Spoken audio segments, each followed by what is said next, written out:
ಈ park bench ಕೆಳಗಡೆ ಒಬ್ಬ ಟೆರರಿಸ್ಟು ಬಾಂಬ್ ಇಟ್ಬಿಟ್ಟು ಓಡೋಗ್ಬಿಟ್ಟ ಅಂತೆ. ಅದನ್ನ ನೋಡಿದ ಒಬ್ಬ ವ್ಯಕ್ತಿ, ಓಕೆ ಇದರಿಂದ ಜನರಿಗೆಲ್ಲ ಸಮಸ್ಯೆ ಆಗುತ್ತಲ್ಲ, ಪ್ರಾಬ್ಲಮ್ ಆಗುತ್ತಲ್ಲ ಅಂತ ಆ ಬಾಂಬ್ ತಗೊಂಡು ಪೊಲೀಸ್ ಸ್ಟೇಷನಿಗೆ ಕೊಡೋಣ ಅಂತ ಹೇಳಿ ಹೋಗ್ತಾ ಇರುವಾಗ ದಾರಿ ಒಳಗಡೆ ಒಂದು ಬಸ್ ಸಿಗುತ್ತೆ. ಓಕೆ ನಾನು ಬಸ್ಸಲ್ಲಿ ಹೋದರೆ ನಾನು ಬೇಗ ಹೋಗ್ಬೋದಲ್ಲ ಅಂತ ಹೇಳಿ ಬಸ್ ಹತ್ತಿ ಕುತ್ಕೋತಾನಂತೆ.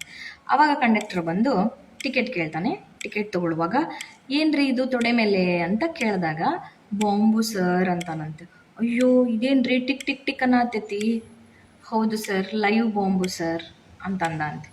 ಆವಾಗ ಕಂಡಕ್ಟರ್, ಏನ್ರಿ ಬುದ್ಧಿ ಗಿದ್ದಿ ಇದೆಯೋ ಇಲ್ವೋ ನಿಮಗೆ, ಬಾಂಬನ್ನು ಯಾರು ತೊಡೆ ಮೇಲೆ ಇಟ್ಕೋತಾರಾ, ಸೀಟ್ ಕೆಳಗಡೆ ಇಡಿ ಅಂದ ಅಂತೆ.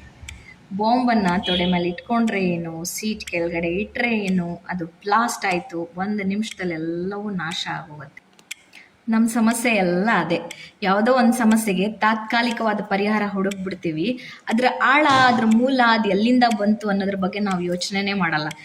ಈ ತಿಂಗಳು ನಾವು EMI ಕಟ್ಟಬೇಕಾ, ಇನ್ಯಾರ್ದೋ ಹತ್ರ ಸಾಲ ತಗೋತೀವಿ, ಅದನ್ನ ಕಟ್ತೀವಿ. ನೆಕ್ಸ್ಟ್ ಮಂತ್ ಅವ್ನು ನಮ್ಮ ಜೀವ ತಿಂತಾನೆ. EMI ಅಷ್ಟೇ ಅಲ್ಲ, ನಾವು ಯಾವುದೇ ಸಮಸ್ಯೆಗೂ ಒಂದು ಶಾರ್ಟ್ ರೂಟ್ ಹುಡ್ಕೊಂಡ್ಬಿಡ್ತೀವಿ. ಬೆಟರ್ ನಮ್ಮ ಲೈಫು ಚೆನ್ನಾಗಿರ್ಬೇಕು ಅಂತಂದ್ರೆ ನಮ್ಮ ಸಮಸ್ಯೆಗೆ ನಾವು ಶಾಶ್ವತ ಪರಿಹಾರ, ಇಲ್ಲ ಅಂತಂದರೆ ಬಾಂಬನ್ನು ತೊಡೆ ಮೇಲೆ ಇಟ್ಕೊಂಡ್ರೇನು, ಸೀಟ್ ಕೆಳಗಿಟ್ರೇನು.